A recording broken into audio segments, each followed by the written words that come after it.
طالما كنا نسمع من علماء الشيعة طلب الرزق والشفاء من الأئمة، وحينما كنا نقول لهم كيف لكم أن تطلبوا من غير الله تبارك وتعالى، فيقولون بإذن الله، فالإمام يرزق بإذن الله والإمام يشفي بإذن الله، حتى خرج علينا السلقلقي المشرك ياسر الخبيث فاضحا أمر هذه العقيدة الباطنية، زاعما أنه يجوز طلب الشيء مباشرة من رزق أو شفاء أو أي شيء يطلبه مباشرة من الإمام، ليصبحوا إخوانا للمشركين الذين كانوا يطلبون من اللات وعزى وهبل.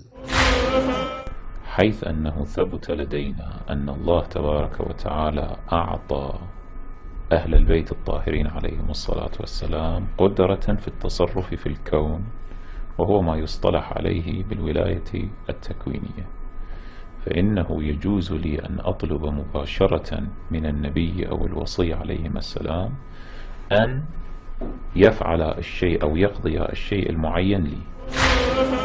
والعجيب أننا حينما نسألهم الأئمة كانوا يطلبون حاجاتهم من يقولون من الله، إذن لماذا لم تقتضوا بالأئمة؟ وأيضا الأنبياء، يعقوب عليه السلام قال إنما أشكو بثي وحزني إلى من؟ إلى إبراهيم أو إلى الحسين؟ إلى الله.